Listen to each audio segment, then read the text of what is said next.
Hello, আমার প্রিয় ছাত্রছাত্রীরা, আশা করি তোমরা সবাই ভালো আছো। আজকে তোমাদের সঙ্গে যে উপাদ্যটা নিয়ে আলোচনা করব, সেই উপাদ্যটা দেখতে ছোট্ট হলেও কিন্তু পরীক্ষার জন্য ভীষণ ইম্পর্টেন্ট। এবং এই উপাদ্যের অ্যাপ্লিকেশান, মানে এই উপাদ্যের যে সাধারণ নির্বাচনটুকু দেওয়া আছে, এই সাধারণ নির্বাচনের সাহায্যে আমরা কিন্তু অনেক অঙ্ক জ্যামিতিতে করে থাকবো। ফলে উপাদ্যটা যেমন ইম্পর্টেন্ট, উপাদ্যের অ্যাপ্লিকেশানও তেমন ইম্পর্টেন্ট। ফলে উপাদ্যটি খুব সুন্দরভাবে বুঝে নেওয়া দরকার। তার আগে একটা কথা বলে রাখি, চ্যানেলটি ভালো লাগলে অবশ্যই সাবস্ক্রাইব করে দিও। চলো তাহলে শুরু করা যাক। প্রথমে কি বলা দেওয়া আছে, সাধারণ নির্বাচনে বলা আছে অর্ধবৃত্তস্থ কোণ সমকোণ। এখানে যে ছবিটি দেখা যাচ্ছে সেখানে অর্ধবৃত্তস্থ কোণ, মানে এখানে যে এইটাকে অর্ধবৃত্তস্থ কোণ বলা হচ্ছে। অর্ধবৃত্তস্থ কোণ অঙ্কন করতে গেলে যেটা করতে হয়, বৃত্তের ব্যাসের ওপরে যদি আমরা কোণ অঙ্কন করি, সেটি যদি পরিধির উপরে অবস্থিত হয় তাহলে সেটাকে আমরা অর্ধবৃত্তস্থ কোণ বলে থাকি। এই অর্ধবৃত্তস্থ কোণ সমকোণ, মানে 90 ডিগ্রি বা এক সমকোণ, এটা প্রমাণ করলেই উপাদ্যটি কিন্তু প্রমাণ হয়ে যাবে।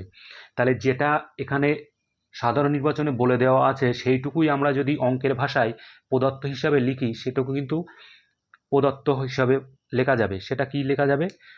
আমরা এখানে যেমন বৃত্ত অঙ্কন করেছি, তাহলে বৃত্ত অঙ্কন করার সাথে সাথে আমাদের যে কথাটা লিখতে হয়, যে ও কেন্দ্রীয় বৃত্তের, একটা বৃত্ত অঙ্কন করতে গেলে একটা কেন্দ্র লাগে, তাহলে ও কেন্দ্রীয় বৃত্তের এসিবি যে কোনো একটি অর্ধবৃত্তস্থ কোণ, পরিষ্কার লেখা আছে এসিবি, এখানে হচ্ছে এই যে এসিবি, এখানে হচ্ছে অর্ধবৃত্তস্থ কোণ। তাহলে প্রমাণ কি করতে হবে? প্রমাণ বলেছি যে এই কোণটাকেই আমরা যদি সমকোণ বা এক সমকোণ বা 90 ডিগ্রি যাই বলি না কেন প্রমাণ করতে পারি, তাহলে কিন্তু প্রমাণ শেষ। আর একটা কথা বলে রাখি, এই এই উপপাদ্যটিতে কিন্তু কোনো রকম অঙ্কন নেই। ফলে যেমন অঙ্কন দেয়া আছে এই অঙ্কনের উপরেই বেস করে আমরা প্রমাণটুকু কমপ্লিট করে দেবো।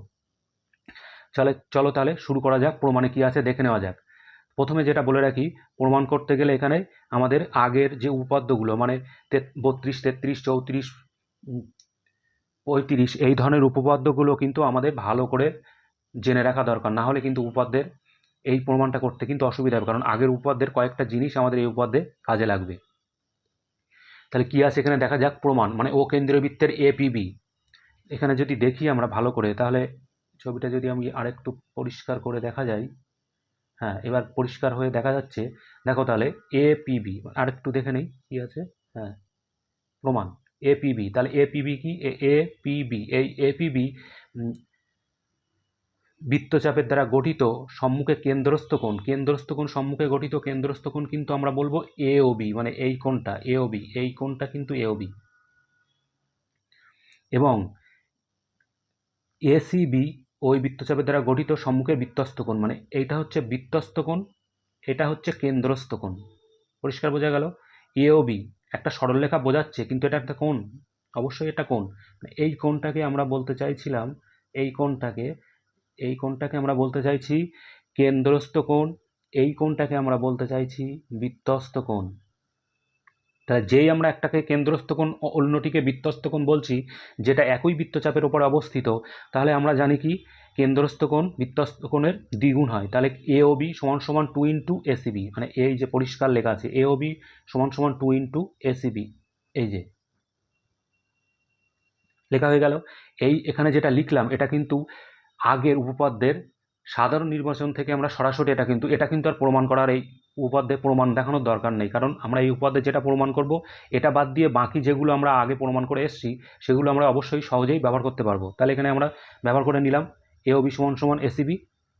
এবার যেহেতু এবি, এই যে একটা কথা বললাম যে এবিটা সরলরেখা মনে হলো এটা একটা কোণ, তাহলে আমরা জানি কি একটা সরলরেখা কত ডিগ্রি কোণ হয়? 180 ডিগ্রি, মানে এক সরল কোণ বলি একটা সরলরেখাকে। তাহলে এবি একটি যদি সরলরেখা হয়, তাহলে এওবি একটি সরল কোণ হবে।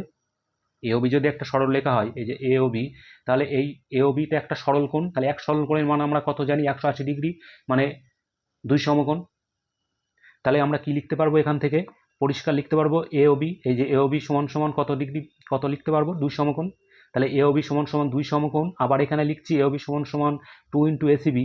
তাহলে এওবি যদি আমি সমান করে দেই, তাহলে কি লিখতে পারবো? 2 ইন্টু এসিবি, এই যে 2 ইন্টু এসিবি সমান সমান 2 সমকোণ।